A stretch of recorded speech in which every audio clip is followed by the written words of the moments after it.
Mean राशि वाले मेरे मित्रों, हमारे इस YouTube चैनल में आप सभी का बहुत बहुत स्वागत है। यह वीडियो श्रावण मास स्पेशल सीरीज का भाग 2 है। कल हमने भाग 1 अपलोड किया था।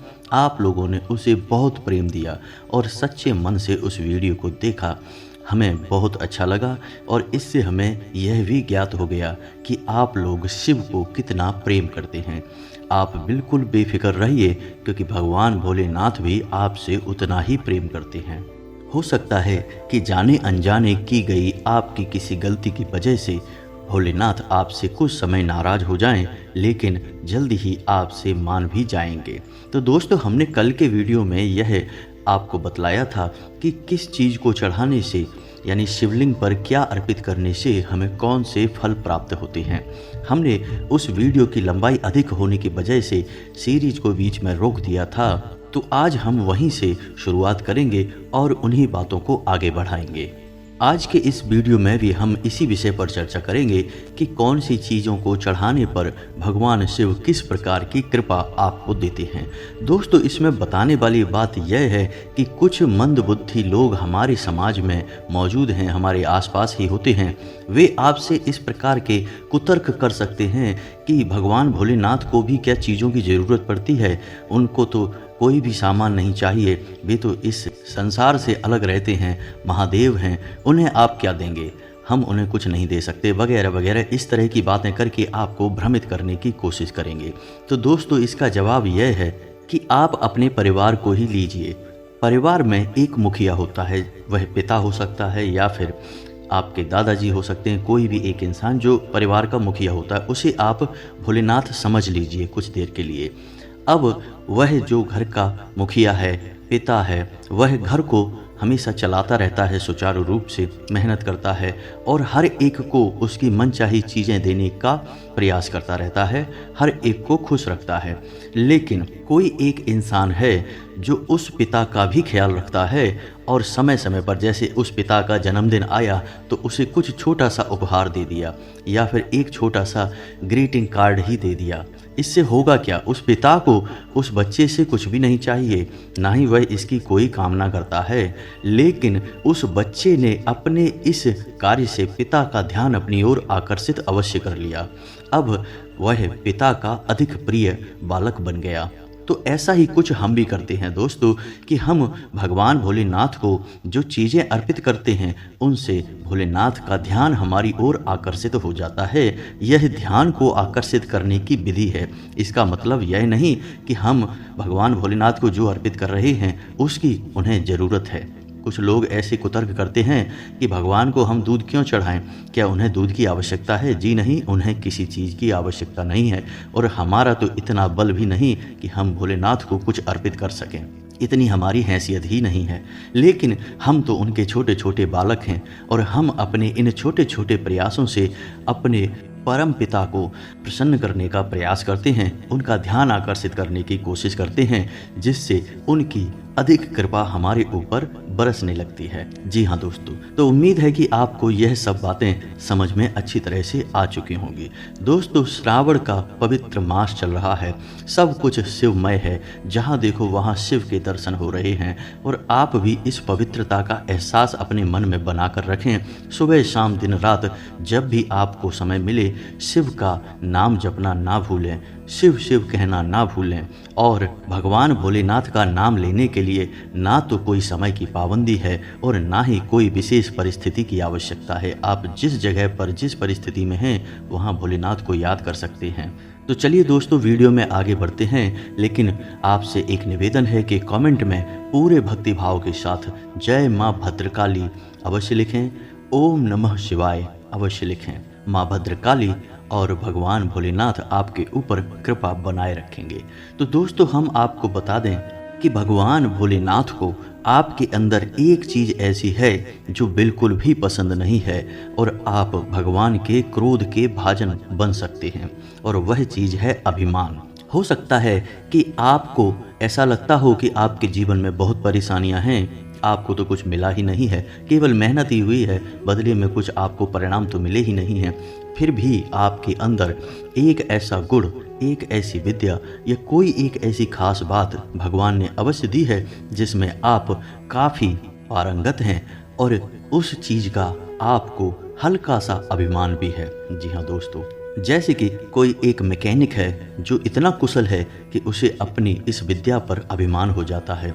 जैसे कि कोई एक शिक्षक है जो किसी विषय में इतना कुशल है कि उसे अपने विषय के ज्ञान पर ही अभिमान हो जाता है। ये छोटे छोटे अभिमान हैं दोस्तों, जो हमें महसूस तो नहीं होती हैं लेकिन हमारा नुकसान बहुत बड़ा करते हैं। अभिमान उस जहरीले पौधे के समान होता है जो किसी भी बड़े से बड़े वृक्ष के आसपास उग जाए तो धीरे धीरे उसी वृक्ष से पोषण लेकर उसे समाप्त कर देता है और स्वयं जीवित रहता है। तो आपको जो भगवान ने विशेष गुण दिया है, विशेष विद्या दी है, उस पर आपको भूले से भी अभिमान नहीं करना है और आपको ध्यान देना है कि उस विषय में आपके मुख से कुछ ऐसी बातें ना निकल जाएं जिससे लोगों को बुरा लग जाए, उनका मन दुखी हो जाए। जी हाँ दोस्तों, बस इतनी सी बात आपसे कहनी थी, क्योंकि शिव के इस पवित्र महीने में आपको जितना हो सके उतना मन से पवित्र रहना है। तो चलिए दोस्तों, अब ध्यान से सुनिए कि किन चीज़ों को चढ़ाने से क्या फल प्राप्त होते हैं। सबसे पहले, यदि किसी इंसान के विवाह में देरी हो रही है, चाहे वह लड़का है या लड़की है, और यदि वह प्रेम विवाह में कामयाब होना चाहता है, यानी कि सकुशल प्रेम विवाह करना चाहता है, तो ऐसी स्थिति में उसे शिवलिंग पर केसर युक्त दूध चढ़ाना चाहिए। जी हाँ दोस्तों, केसर युक्त दूध चढ़ाने से विवाह में हो रही परेशानियाँ, यानी कि यदि आपके वैवाहिक जीवन में भी किसी प्रकार की परेशानी चल रही है, यानी आपके जीवन साथी का आपके ऊपर ध्यान नहीं रहता है या उनका मन कहीं और लग चुका है, या कोई भी और, जैसे आपके वैवाहिक जीवन में झगड़े होते हैं या मनमुटाव रहता है, किसी भी प्रकार की बाधा है, तो आप शिवलिंग पर केसर युक्त दूध चढ़ाएं। इस सावन के पवित्र महीने में आप देखेंगे कि कुछ ही दिनों में चमत्कार होने शुरू हो जाएंगे। आपका जीवन साथी आपसे प्रेम करना शुरू कर देंगे, आपके ऊपर ध्यान देना शुरू कर देंगे। जिनको प्रेम विवाह करना है, प्रेम में कामयाब होना है, उनको भी सकारात्मक माहौल देखने को मिलेगा, और जिनके विवाह में देरी हो रही है किसी कारणवश, वह देरी भी अब नहीं होगी। जल्द से जल्द विवाह की खबरें मिलनी शुरू हो जाएंगी। ओम नमः शिवाय। दोस्तों, यदि आप खेतीबाड़ी का कार्य करते हैं, यानी किसान हैं, और आपको मन चाही फसल प्राप्त नहीं हो रही, जैसे आपने उम्मीद लगाई थी कि आपको इतनी फसल मिलेगी लेकिन किसी कारणवश नुकसान हो जाता है या फसल का सही मूल्य प्राप्त नहीं होता है और आपको निराशा ही हाथ लगती है, तो ऐसे में आपको शिवलिंग पर जौ चढ़ानी चाहिए। जी हाँ दोस्तों, जौ चढ़ाने से भगवान भोलेनाथ बहुत प्रसन्न होते हैं और आपको कृषि कार्यों में उन्नति देते हैं, सफलता देते हैं। आपने जो मन में सोच रखा था वैसी सफलता आपको प्राप्त हो जाएगी। आप इस सावन के पवित्र महीने में यह कार्य अवश्य करें। अब यदि आपका कोई एक ऐसा कार्य है जिसमें बाधाएं आ रही हैं, जैसे कोर्ट में कोई केस पड़ा हुआ है, या फिर कोई विवाद चल रहा है, या फिर आप कोई कार्य करना चाहते, जैसे कि किसी एग्ज़ाम की तैयारी कर रहे हैं या किसी विशेष कार्य की तैयारी कर रहे हैं और लगातार उसमें बाधाएं उत्पन्न हो रही हैं, तो उन बाधाओं को दूर करने के लिए, अपनी इच्छा की पूर्ति के लिए शिवलिंग पर काले तिल चढ़ाने चाहिए। जी हाँ दोस्तों, काले तिल अर्पित करने से आपके कार्यों में जो बाधाएं आ रही हैं वे दूर होने लगेंगी और आपके कार्य निर्विघ्न पूर्ण होने शुरू हो जाएंगे। अब यदि आप व्यापारी हैं, और हर एक व्यापारी का सपना होता है कि उसका व्यापार अच्छा चले, उसे खूब फायदा हो, लाभ हो, जिससे उसका जीवन सुंदर हो, वह अपने जीवन की सारी खुशियों का आनंद ले सके। तो यदि आपके व्यापार में मन चाहे वृद्धि नहीं हो पा रही है, मन चाहे लाभ प्राप्त नहीं हो पा रहे हैं, तो ऐसे में आपको शिवलिंग पर चंदन चढ़ाना चाहिए। जी हाँ दोस्तों, चंदन आप कैसा भी चढ़ा सकते हैं, चाहे वह लाल हो, सफ़ेद हो, पीला हो, कोई फर्क नहीं पड़ता है, लेकिन चंदन को चढ़ाने से व्यापार में उन्नति और वृद्धि दोनों चीज़ें होती हैं दोस्तों, यानी आपको लाभ भी होंगे और आपका व्यापार बड़ा भी होगा, शुभ अवसर आपके सामने आने लगेंगे। जी हाँ दोस्तों, इसी प्रकार यदि आपके परिवार का कोई सदस्य है जो लगातार मेहनत कर रहा है और कई प्रयासों के बाद भी उसे कामयाबी हासिल नहीं हो पा रही है, तो ऐसी स्थिति में आपको उसकी चिंता रहती होगी कि ये क्यों नहीं कामयाब हो पा रहा, कुछ इसके जीवन में भी अच्छा हो जाए। तो यदि आपके मन में कुछ इस प्रकार की चिंताएं हैं, आपके परिवार के सदस्य की तरक्की नहीं हो पा रही है, तो आपको ऐसे में शिवलिंग पर घी चढ़ाना चाहिए। लेकिन दोस्तों याद रखना कि घी गाय का हो और शुद्ध हो। तो घी चढ़ाने से आपके परिवार के किसी भी सदस्य की जो रुकावट है जीवन में वह दूर हो जाएगी और उसकी भी उन्नति होने लगेगी। अब मैं यहाँ पर आपको एक बात और बता दूं दोस्तों कि आपकी राशि के जो जातक होते हैं उन्हें अपनी खुशी से कहीं अधिक अपने परिवार की, अपने प्रियजनों की खुशी का ज़्यादा ख्याल होता है। आप लोग बहुत ही भावुक प्रवृत्ति के इंसान होते हैं। जी हाँ दोस्तों, आप लोग दूसरों को खुश करने में बहुत मेहनत करते हैं, कभी कभी तो अपना नुकसान भी करवा लेते हैं। तो हम जानते हैं कि आपको निश्चित ही इस प्रकार की चिंताएं भी कभी न कभी अवश्य सताती होंगी कि आपके परिवार में किसी न किसी का जीवन रुका पड़ा है। तो ऐसे में आप इस उपाय को आजमाएं, भगवान भोलेनाथ आपकी यह मनोकामना भी पूर्ण कर ही देंगे। इसी प्रकार हमारे एक सब्सक्राइबर ने कल हमसे कमेंट करके पूछा कि उनके घर में एक बालक है और उसके शरीर पर सफ़ेद निशान है। जी हाँ दोस्तों, यदि आपके परिवार में भी किसी व्यक्ति को या आपको स्वयं को कोई ऐसी बीमारी है जिससे आप परेशान रहते हैं, लगातार वह बीमारी आपको परेशान करती रहती है, तो ऐसे में आपको इस श्रावण मास में एक अच्छा मौका मिला है जिससे भगवान भोलेनाथ आपकी वह बीमारी हर लेंगे। तो आपको करना यह है कि आपको शिवलिंग पर जल चढ़ाना है और उस जल में लाल चंदन मिला लेना है। जी हाँ दोस्तों, लाल चंदन मिला हुआ जल भगवान भोलेनाथ के शिवलिंग पर चढ़ाना है और कुंदकेश्वर महादेव को मन में याद करना है। जी हाँ दोस्तों, कुंदकेश्वर महादेव के नाम से जब आप शिवलिंग पर जल अर्पित करेंगे तो वह जल आपके जीवन में अमृत के समान कार्य करेगा और आपकी बीमारी को हर लेगा। जी हाँ दोस्तों, यदि शरीर के किसी भाग पर सफ़ेद निशान हैं या किसी त्वचा से संबंधित रोग से आप परेशान हैं, तो जलाधारी से आप उसी जल को वापस अपने लोटे में थोड़ा सा ले लें और जब घर पर वापस आएं तो कुंदकेश्वर महादेव का नाम लेते हुए त्वचा के उस भाग पर उस जल का हल्का सा लेपन कर लें। बस इतना सा आपको करना है। श्रावण के इस मास के समाप्त होते होते आपका रोग भी क्षय हो जाएगा, समाप्त हो जाएगा। अब कुछ ऐसे लोग होते हैं जिनकी यह शिकायत रहती है कि उनके बच्चे उनकी बात नहीं सुनते हैं या उनके बच्चों का विवेक कम हो गया है, पढ़ाई में मन नहीं लगता है। तो ऐसी स्थिति में शिवलिंग पर मिश्री चढ़ानी चाहिए। जी हाँ दोस्तों, मिश्री चढ़ाने से शिव आपके बच्चों की बुद्धि को शांत रखेंगे और उन्हें बुद्धिमान बनाएंगे। जी हाँ दोस्तों, इसी प्रकार यदि आप कर्ज से परेशान हैं, यानी आप कोई कार्य करते हैं, आपको नुकसान होता है और कर्जा आपके ऊपर लद जाता है, तो आप शिवलिंग पर समी पत्र चढ़ाएं। जी हाँ दोस्तों, समी पत्र चढ़ाने से भगवान भोलेनाथ आपको कर्जे से मुक्त करेंगे। दोस्तों, यदि आपके ऊपर ऐसा भयानक कर्जा है जो आपको जीने नहीं दे रहा है और आपको कोई रास्ता समझ में नहीं आ रहा कि आप कैसे इस कर्जे को चुकाएं, दोस्तों कर्जा एक भयानक बीमारी है जो लोगों की जान तक ले लेता है।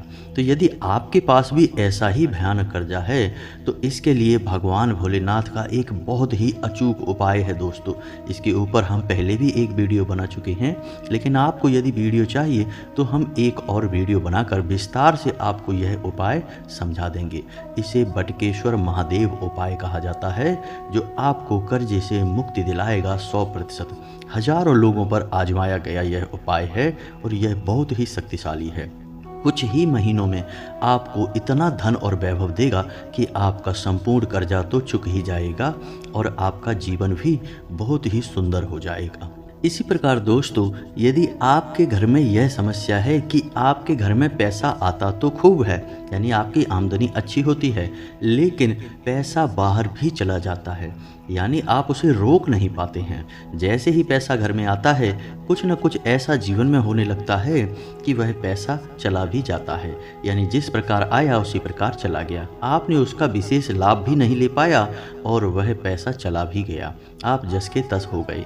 तो ऐसी स्थिति में भगवान भोलेनाथ को आप कनेर का पुष्प अर्पित करें। जी हाँ दोस्तों, यदि आप ऐसा करते हैं तो भगवान आपको धन को रोकने की ऐसी विधियां सुझाएंगे कि आपके घर में जो धन आएगा वह रुकेगा और आपके घर का माहौल सकारात्मक और पवित्र हो जाएगा। जी हाँ दोस्तों, इसी प्रकार यदि आपको ऐसा लगता है कि सौभाग्य आपका साथ नहीं दे रहा, आपका जीवन बहुत ही दुर्भाग्य से भरा हुआ है, तो आप भगवान को अबीर और गुलाल अर्पित करें। जी हाँ दोस्तों, इससे भगवान आपके जीवन में सौभाग्य का प्रवेश कराएंगे और आपके जीवन से जो दुर्गति है, जो दुर्भाग्य है, वह धीरे धीरे छटने लगेगा। इसी प्रकार दोस्तों, यदि आपके जीवन में धन को लेकर समस्याएं लगातार चलती रहती हैं, यानी आपकी मेहनत का आपको पूर्ण फल प्राप्त नहीं होता है, आपने अनुमान लगाया था किसी अन्य प्रकार के फायदे का और होता कुछ और है। जैसे आपने सोचा था कि इस काम को करने से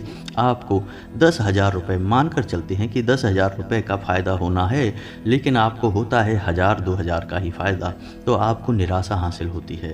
तो यदि आपको रुपए पैसे को लेकर समस्याएं लगातार घेरे रहती हैं, तो ऐसे में आपको एक अचूक उपाय बताते हैं। आपको पूरे श्रावण मास में एक गाय के घी का शुद्ध दीपक शिवलिंग के बगल से जलाना है। दूसरा, किसी बेल पत्र के वृक्ष के नीचे जलाना है। पूरे श्रावण मास आपको यह कार्य करना है। फिर आप देखें कि कुछ ही दिनों में आपके जीवन से पैसे की समस्या दूर हो जाएगी। आपने जितना सोचा था उससे भी कहीं अधिक बढ़कर आपको लाभ प्राप्त होने शुरू हो जाएंगे। जी हाँ दोस्तों, अब हमने आपको सब कुछ बता दिया कि किस प्रकार आप भगवान भोलेनाथ का ध्यान अपनी ओर आकर्षित कर सकते हैं और अपनी हर एक मनोकामना को पूर्ण कर सकते हैं। लेकिन दोस्तों, इसमें एक बात जानने योग्य और है कि कुछ ऐसी गलतियां भी हम कर जाते हैं शिव मंदिर में जाकर, जिससे भगवान हमसे नाराज भी हो जाते हैं। जी हाँ दोस्तों, और यदि हम उन गलतियों को लगातार करते रहें तो हमारी पूजा पाठ का भी हमें कोई फल प्राप्त नहीं होता है। जी हाँ दोस्तों, हमारी भक्ति बेकार चली जाती है। आपने कई बार लोगों को इस तरह की बातें करते सुना होगा कि हम तो रोज़ मंदिर जाते हैं, लगातार मंदिर जा रहे हैं, लगातार भगवान को जल अर्पित कर रहे हैं, लेकिन हमारे तो कोई काम बनते ही नहीं है। पता नहीं कौन सी बाधा है, कौन सी समस्या है कि जीवन नर्क के समान हो गया है। और अंत में लोग यह भी कह देते हैं कि ऐसा लगता है कि जैसे भगवान ने हमारी तरफ से अपनी आंखें बंद कर ली हैं, देख भी नहीं रहे हैं। ऐसा इसलिए होता है दोस्तों कि आप जा तो रहे हैं मंदिर, लेकिन आप लगातार अपनी कुछ गलतियों को दोहराए चले जा रहे हैं, जिससे भगवान आपसे कुपित होते चले जा रहे हैं। तो आपकी पूजा पाठ का फल मिलने के बजाय आपको उसके दुष्परिणाम ही झेलने को मिल रहे हैं। जी हाँ दोस्तों, भगवान एक सकारात्मक ऊर्जा है, लेकिन यदि आपके कर्मों में नकारात्मकता आ जाएगी तो वह सकारात्मक ऊर्जा चाहकर भी आपको लाभ नहीं पहुंचा पाएगी। जैसे कि कुछ लोग ऐसा करते हैं कि मंदिर गए और उन्होंने फल वगैरह जो भगवान भोलेनाथ को अर्पित करने हैं वे सीधे ले जाकर जलाधारी के ऊपर रख दिए। ऐसा आपको भूलकर भी नहीं करना है। आप जलाधारी पर चंदन लगा सकते हैं, पुष्प अर्पित कर सकते हैं, कोई फल नहीं रख सकते हैं, कोई भारी सामान नहीं रख सकते हैं। ऐसा करने से आपके काम बनते बनते रुकने लगेंगे, आपके काम अटकने लगेंगे। जी हाँ दोस्तों, कहीं पैसे का लेन देन होगा तो वह रुक जाएगा। व्यापार हो या नौकरी हो, बाधाएं आपको परेशान करती रहेंगी, मानसिक चिंताएं आपको लगातार घेरे रहेंगी। जी हाँ दोस्तों, फिर आप रोज यही काम करेंगे तो आपको और भी अधिक परेशानियों का सामना करना पड़ेगा। फिर आपको लगेगा भगवान ने आपकी तरफ से आंखें बंद कर ली हैं, लेकिन ऐसा कुछ भी नहीं है दोस्तों। इसी प्रकार कुछ लोग अधिक प्रेम में आ जाते हैं शिव के और जलाधारी पर भी एक दीपक जलाकर रख देते हैं, तो यह तो बहुत ही अनिष्टकारी हुआ। इससे तो आपके घर का माहौल तुरंत बदल जाएगा, नकारात्मकता आपके घर में प्रवेश कर जाएगी। आपने जलाधारी पर दीपक जलाकर प्रकाश फैलाया, लेकिन बदले में अंधकार आपके परिवार में फैल जाएगा। जी हाँ दोस्तों, ऐसे परिवारों में घर के छोटे घर के बड़ों का अपमान करते हैं, उनकी सुनते नहीं हैं और घर का माहौल प्रदूषित हो जाता है। और कई बार तो ऐसा भी देखा गया है कि पिता और पुत्र के बीच भी बंटवारा हो जाता है, घर में एक दीवार खींच दी जाती है। जी हाँ दोस्तों, तो आपको ऐसी गलती नहीं करनी है। ऐसी ही कई और बड़ी गलतियां हैं जो शिव के मंदिर में जाकर हम लगातार करते रहते हैं और हमें इसकी भनक तक नहीं होती है। जी हाँ दोस्तों, और उनके दुष्परिणाम हमारे जीवन में लगातार प्रवेश करते रहते हैं, हमारा जीवन को नर्क बनाए रखते हैं। तो यदि आपको इस विषय पर भी विस्तार में वीडियो चाहिए तो आप कमेंट करके बताएं, हम आपके लिए इस विषय पर भी एक वीडियो कल बनाकर दे देंगे, जिससे आपको सही मार्गदर्शन प्राप्त होगा। और वह हमारा इस श्रावण मास की पवित्र वीडियो सीरीज का भाग 3 होगा। तो आपको कमेंट में लिखना है भाग 3 चाहिए, तो हम समझ जाएंगे और आपके लिए वीडियो बना देंगे। जी हाँ दोस्तों, इसी के साथ आज का वीडियो समाप्त करते हैं। कमेंट में पूरे भक्तिभाव के साथ जय माँ भद्रकाली, ओम नमः शिवाय, जय भोलेनाथ अवश्य लिखें। मिलते हैं अगले ज्ञानवर्धक वीडियो में, तब तक के लिए धन्यवाद।